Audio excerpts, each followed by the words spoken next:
Oi, eu sou o pastor Zaqueu Medeiros, do Eu Amo Você. Tenho uma notícia maravilhosa para compartilhar contigo desse programa nosso. Hoje nós temos um convidado muito especial, mas antes nós vamos ler o Salmo 128, que é o Salmo da família, que diz assim, Salmo 128, versículo 1. Bem-aventurado aquele que teme ao Senhor e anda nos seus caminhos. Versículo 2. Pois comerá do trabalho das tuas mãos, feliz será e tudo irá bem. Versículo 3. A tua mulher será como a videira frutífera ao lado da tua casa, e os teus filhos como planta de oliveira à roda da tua mesa. Eis que assim será abençoado o homem que teme ao Senhor. O Senhor te abençoará desde Sião e tu verás o bem de Jerusalém em todos os dias da tua vida e verás os filhos de teus filhos e a paz sobre Israel. Salmo 128, Salmo da família. Hoje nós temos um convidado muito especial, além de ser um grande amigo, parceiro nosso, um amigão que eu gosto muito. Seja bem-vindo, pastor Jean. Obrigado, pastor Medeiros. É uma bênção, uma honra estar aqui com os irmãos. Espero poder contribuir com aqueles que estão nos assistindo nesse momento. Pastor Jean é o pastor da Assembleia de Deus ali no campo de São Cristóvão, 338, uma das primeiras igrejas do Brasil. Eu tive o grande privilégio de servir naquela igreja durante 24 anos. E o pastor Jean hoje é o pastor presidente ali de São Cristóvão. É um amigo que nós temos. E eu convidei para ele hoje vir debater conosco o assunto sobre família. Pastor Jean, a sua esposa, a nossa querida pastora Misilene, ela louva ao Senhor também, né? É cantora, tem CD gravado, ministra louvando nossa igreja. É um instrumento nas mãos de Deus. Que bom, pastor Jean. Tem quantos filhos? 3 filhos, nós estamos casados há 26 anos e Deus nos deu uma menina que está com 25 agora e 2 rapazes, 23 e 21. A menina está casada, o rapaz disse que vai ficar noivo aí até o final do ano, está encaminhado. E tem um que está sozinho aí, estou fazendo a propaganda dele aí para ver se encaminha também. Que bom, querido. Olha só, meu amado. Hoje o nosso assunto, como sempre, é família. Pastor Jean, nós estamos vivendo um momento muito difícil da sociedade, cujos valores familiares estão sendo banalizados. Então, pastor Jean, como o senhor vê essa situação toda que o nosso país está passando e principalmente as nossas famílias? Hoje o índice de divórcio ele está chegando aí a quase 50%. Nós já trabalhamos com família há vários anos e tem nos assustado muito, pastor. E uma outra pergunta que eu lhe faço também. Recentemente lemos um artigo que um dos grandes líderes também da nação, ele se suicidou. O que está vendo, pastor Jean, como as famílias, com os homens de Deus, será que estão se esquecendo de Deus? Sobre essa fragilidade que a família está enfrentando, ela é fruto de um conjunto de ações, né, que estão sendo desenvolvidas contra a igreja já há muito tempo. Há muito tempo. E de um tempo para cá, ações coordenadas, inteligentes, né, um plano paciente do inimigo para desenvolver contra o povo de Deus. Dentro dessas ações, as principais áreas que o diabo tem atacado estão relacionadas principalmente à maturidade do próprio casal. Hoje, a adolescência, a infância e a adolescência emocional está se estendendo demais. O cara cria barba, o camarada faz filho e continua menino na sua maturidade. E a principal característica do menino é não conseguir responder por si mesmo.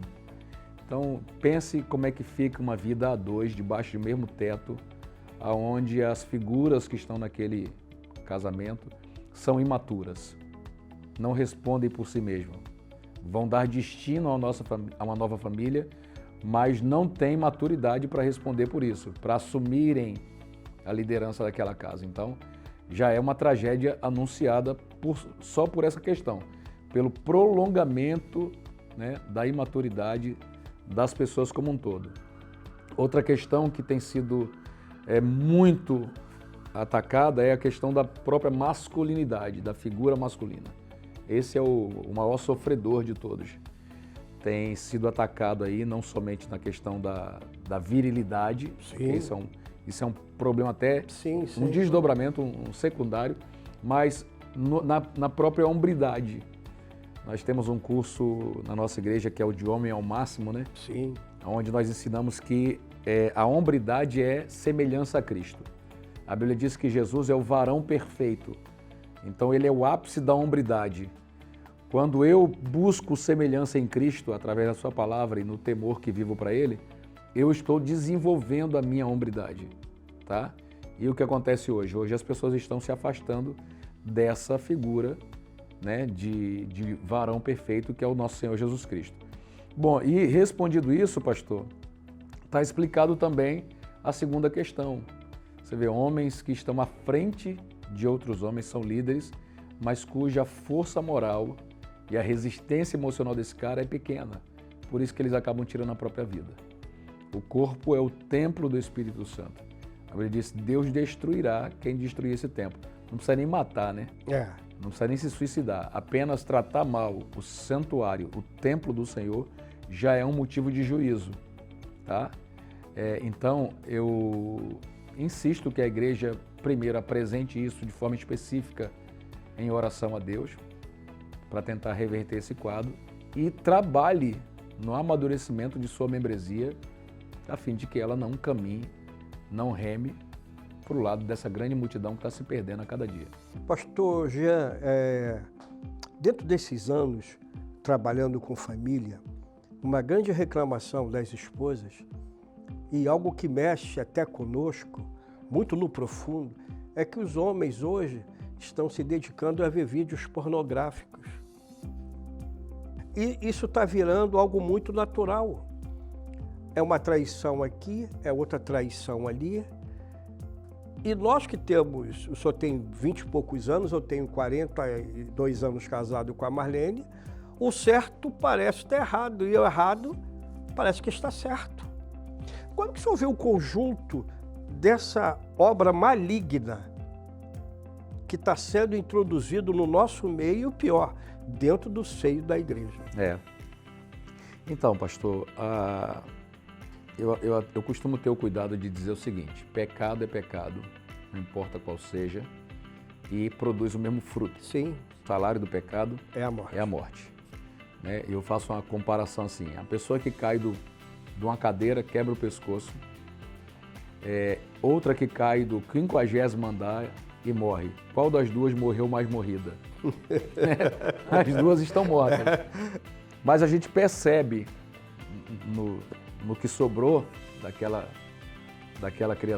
criaturas, percebe que quem caiu de um 50º andar, né, está mais esbagaçado. Então, nesse sentido, os pecados eles são diferentes, né? Eles causam, apesar de que no final todos eles geram a morte, mas alguns pecados eles promovem um prejuízo maior ainda, né? No exemplo que eu dei, uma pessoa que caiu de uma cadeira e quebrou o pescoço, vai receber as honras da família, talvez, né? Alguém vai prestar ali, o caixão vai estar aberto, mas uma que cai do 50º andar, nem esse privilégio tem. Verdade. Então, assim, nesse sentido, o pecado ele pode ser classificado. A Bíblia diz que existem pecados que são para a morte, né? Paulo diz, por esses vocês nem oram, porque é uma oração perdida. Quem praticou um pecado para a morte, isso aí é assunto para outro debate. Sim. Nem perca seu tempo orando por essa pessoa. E existe um pecado, é singular esse pecado, um pecado que quando a pessoa peca, peca contra o próprio corpo. Você sabe que estamos falando da prostituição. É verdade. Quem peca, né, e é justo, a Bíblia diz que é justo ele merecer o castigo no corpo por causa daquele pecado. Então, é outra construção do inferno, é outra estratégia do diabo, né? O sexo, ele libera hormônios, ele produz satisfação. Ele é viciante, entendeu? É por isso que a pessoa tem que se resguardar, porque depois que ela começa, ela não vai querer parar mais, Verdade. o negócio é bom, né? Então, quando a pessoa pratica o sexo consigo mesma, que é o que acontece diante da pornografia, ela pratica sexo com ela mesma, entendeu? Ela está se alimentando desses hormônios, ativando tudo isso e, em excesso, isso vai causar um prejuízo grande para a sua vida. Eu já atendi situações de gente que era viciada em pornografia e casou. E o casamento dele foi um fracasso porque ele não conseguia ter prazer com a própria esposa. Isso Entendeu? acontece muito também, pastor Jean, que o senhor tocou num assunto muito interessante, é que nós precisamos também educar os homens. É por isso que eu gosto. E agora eu acrescentaria as mulheres também. As mulheres também, sim. Entrou nessa fase já também. Também? Eu acredito que sim, pastor. Mas eu vejo mais a situação, através das nossas mídias sociais, as mulheres reclamando muito mais dos homens. Porque os homens parece que perdeu a sua natureza de ser. E o que me deixa mais assustado é que estão dentro das nossas igrejas, subindo em púlpitos. E isso nos assusta. A igreja ela é um retrato da sociedade que é certo. Isso mesmo. Então, pastor, graças a Deus é um retrato melhorado. A Deus, não é por nossa causa, é por causa de Deus que é um retrato melhorado. Sim. E como o senhor falou desse curso, Homem ao Máximo, deve ser um curso que leva o homem a pensar como ele deve agir. Numa das aulas, é muito interessante, né?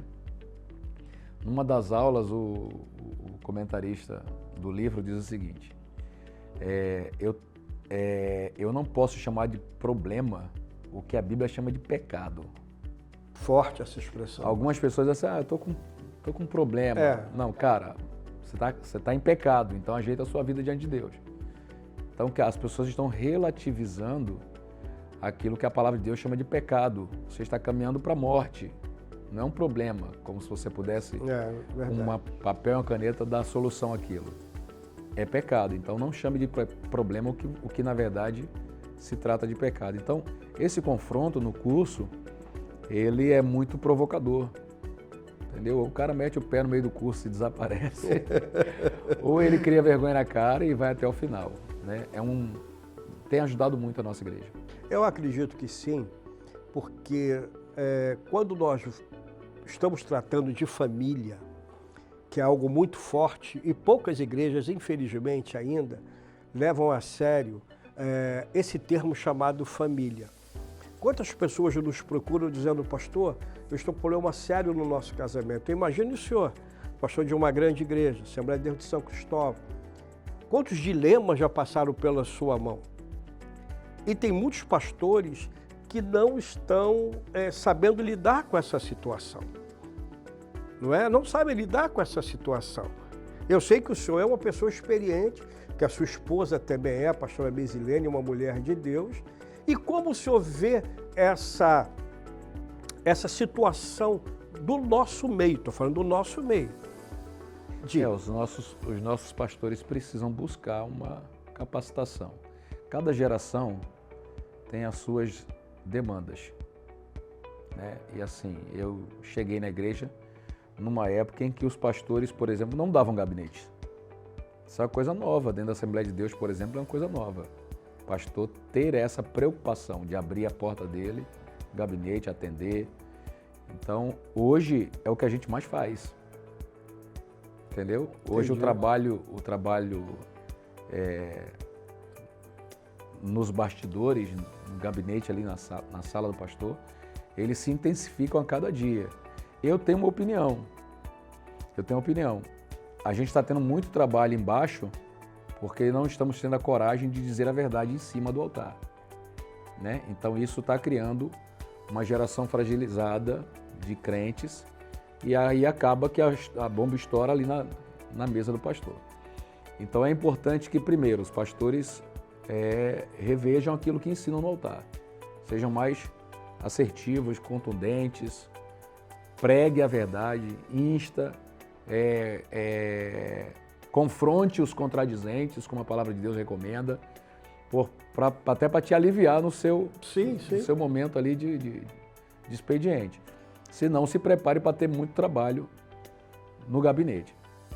Mas, ainda que a mensagem seja impecável em cima do altar, nós já temos um corpo muito adoecido, uma geração muito frágil. Então, os pastores precisam, não importa a idade que tem, eles precisam se capacitar para atender sua membresia. E eu não estou dizendo nem de fazer curso de psicologia, porque a palavra de Deus ela tem nela sabedoria suficiente para o aconselhamento, né?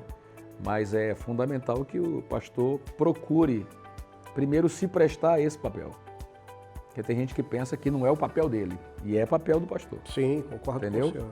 Então, primeiro se preste a esse papel e, segundo, busque estudar, se destravar nesse sentido para saber conduzir bem ali um momento de aconselhamento. Senão, ele vai fracassar. É verdade. E o senhor tem um curso também que eu posso falar, que eu participei, eu achei fantástico, é o curso de membresia. Como nós aprendemos ali naquele curso? Apesar de ter quase 30 e poucos anos de cristão, mas ali nós aprendemos, porque há um ditado que diz que conhecimento não ocupa espaço. E através daquele curso, que foram 4 ou 5 semanas, nós aprendemos muitas coisas. Mas eu notava uma resistência muito grande dos próprios pastores querendo fazer um curso que é tão necessário. Quer dizer assim, não, já sou pastor, eu não preciso fazer um curso. Num primeiro momento, houve isso, acho que até pelo nome, né? Ontem eu, inclusive, estava comentando sobre o curso e disse assim, acho que vou trocar o nome. Entendeu? Pensei em alguma coisa assim, tipo, uma família para pertencer. É o primeiro curso, né? Porque, de fato, os pastores já eram membros e aí você fala assim, o curso de membresia. O cara fala assim, mas por quê? Eu já sou membro. Porque parece uma coisa para iniciar pessoas e os pastores não estavam sendo iniciados. Mas eles entenderam e todos eles já fizeram. Na verdade, o curso, nós temos uma escola na igreja chamada Escola de Crescimento.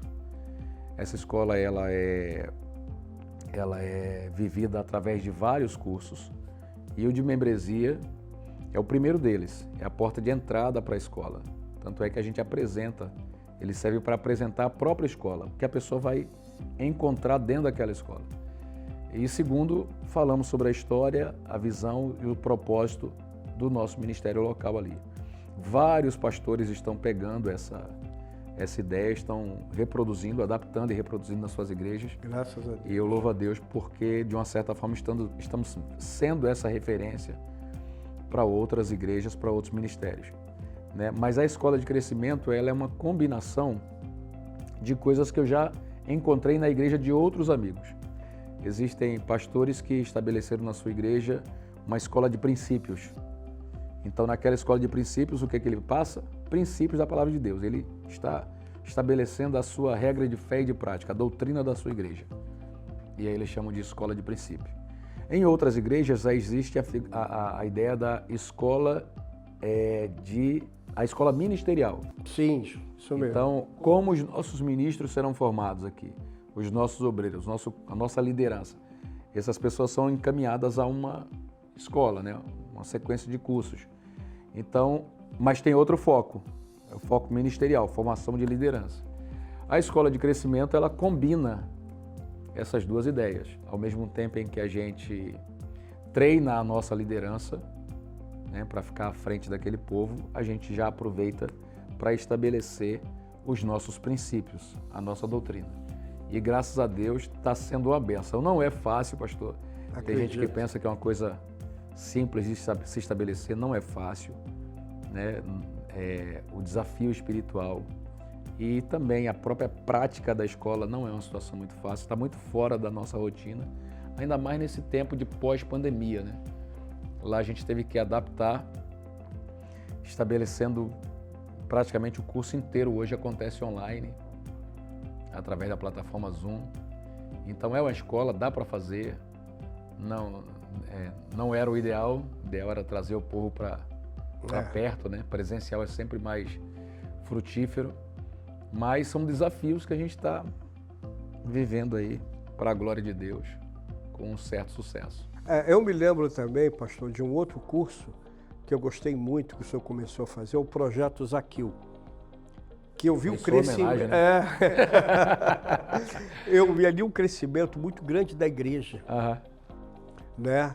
Teve um momento que teve uma linda festa das pessoas que se converteram ao Senhor, e lá foi uma festa. Lindo aquele projeto. Projeto Zaqueu. Eu falei sobre isso agora numa live que eu estava participando no Instagram. Nós temos um pastor lá, o senhor conhece ele, João Neres. Sim. Ele está sempre dizendo o seguinte: eu acredito, ele fala, pastor Jean, eu acredito que a igreja vai começar do jeito que ela vai terminar, do jeito que ela começou, né? Perseguida e reunida de casa em casa. Ali, na live, eu disse o seguinte: a igreja vai terminar do jeito que começou, perseguida, né? Reunida de casa em casa e dotada de um grande poder sobrenatural.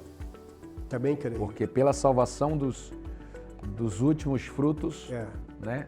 A última colheita, nós precisaremos de um povo poderoso, cheio do Espírito Santo de Deus. Tem uma janela de avivamento aberta nesse tempo, né?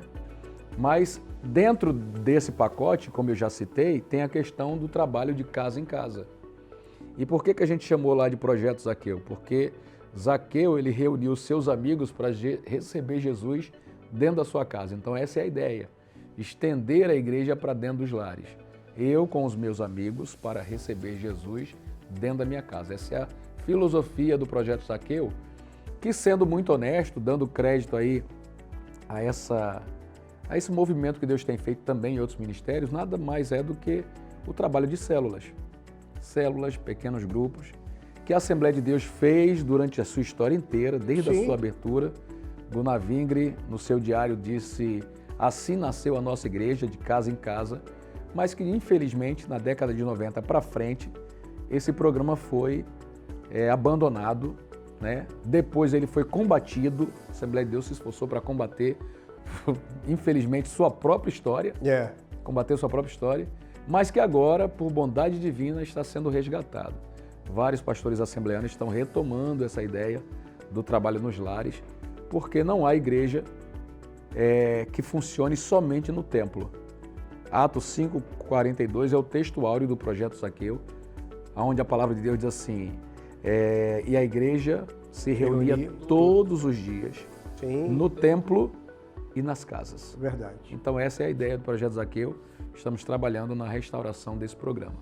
Pastor Jean, dentro desse projeto todo que o senhor está vendo, dessa repercussão mundial sobre essa guerra, desinformação da Ucrânia.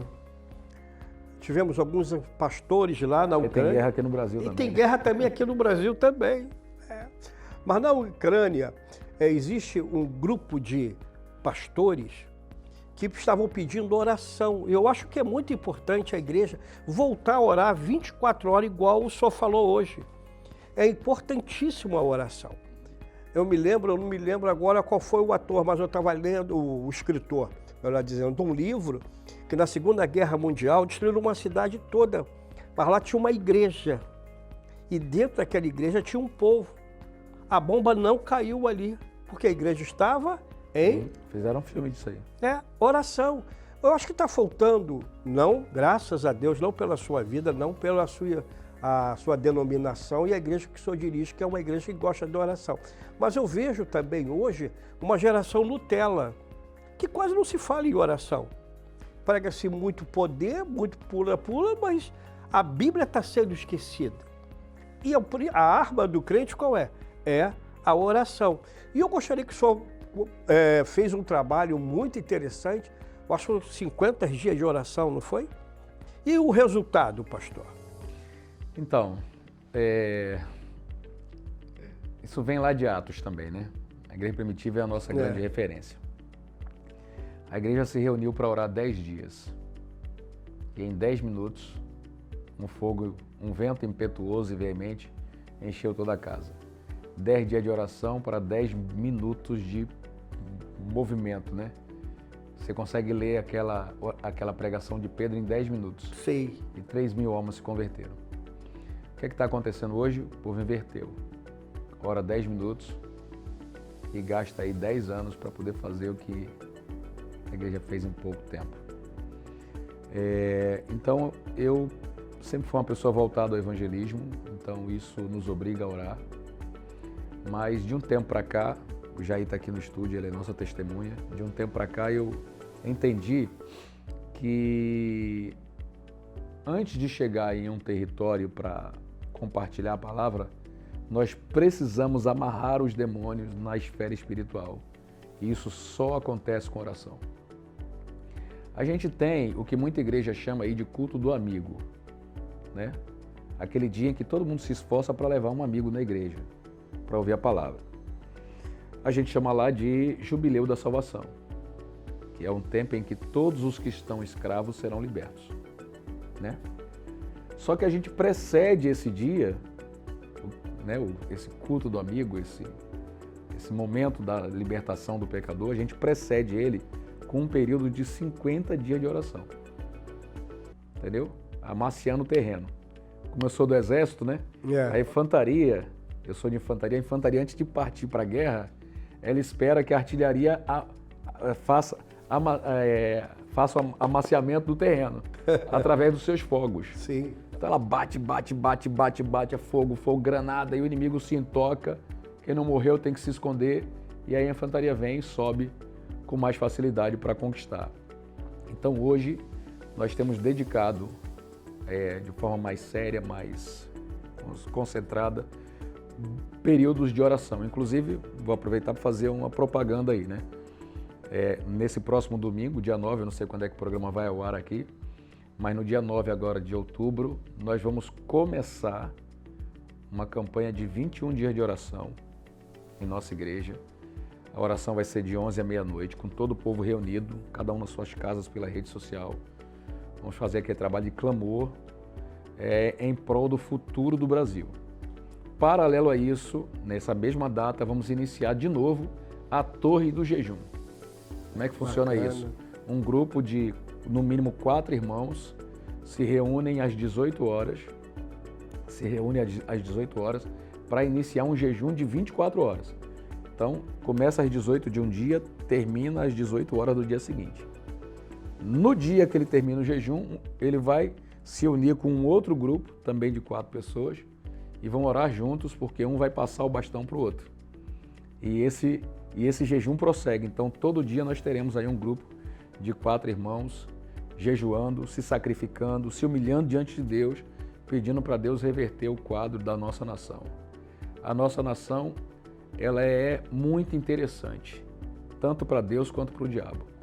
Quem tiver o controle de uma nação poderosa como é o Brasil, rica como é o Brasil, vai ter muita vantagem nos seus planos.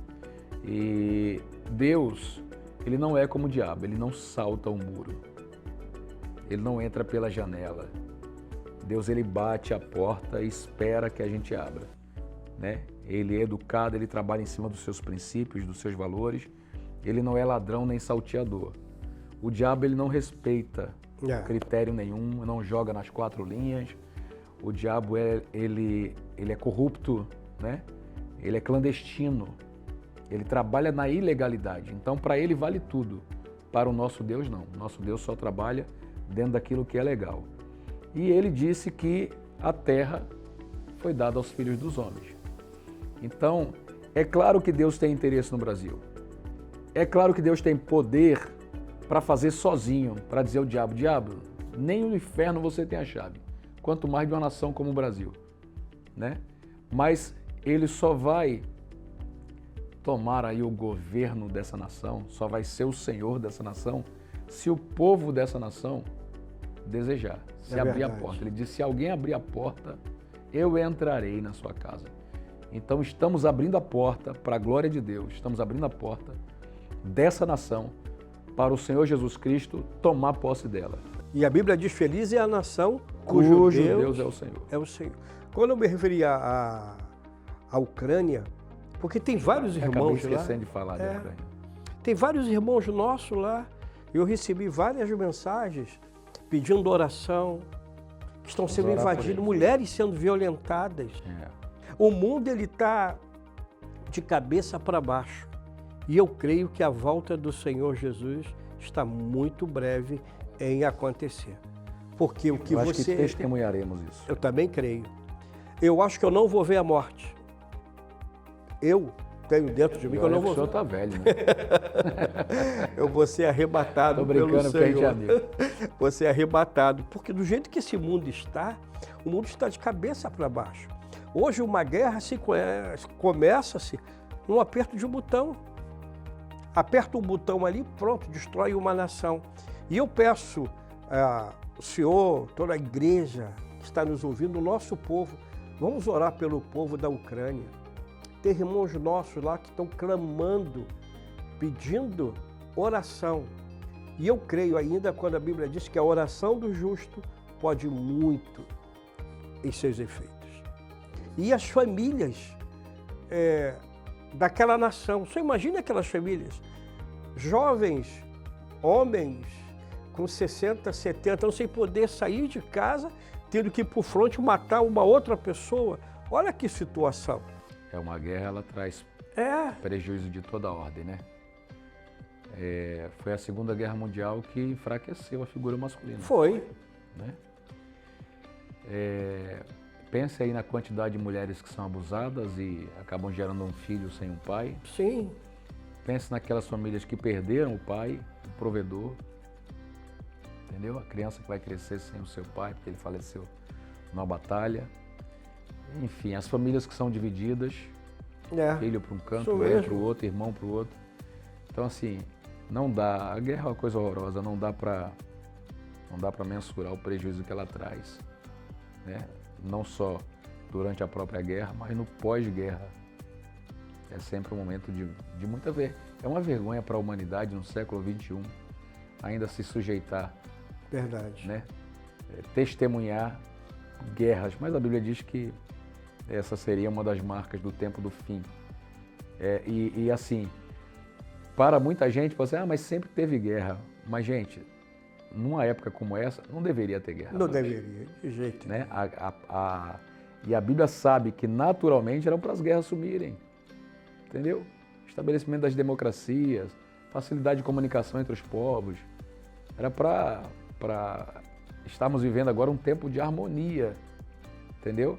Mas a ausência de Deus no coração dos homens permite que, com tudo a seu favor, o homem ainda assim se presta ao papel de entrar numa guerra, né? De lutar contra um semelhante.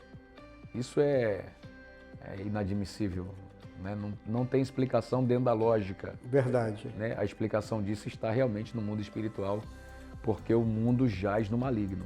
Então, quando a gente vê uma batalha dessa aí, só tem uma explicação, o diabo está por trás desse negócio.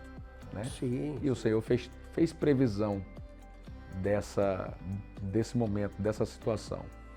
E daqui a pouco o anticristo, com o enfraquecimento das nações, com a quebra das barreiras nacionalistas, com a quebra do patriotismo em todas as nações, ele vai conseguir se assenhorar da grande maioria das nações, como está previsto, né? E se assentar no trono dessa terra como se fosse o próprio Deus. Mas a Bíblia diz, e eu sempre destaco isso, que acerca do governo dele está estabelecido guerras até o final.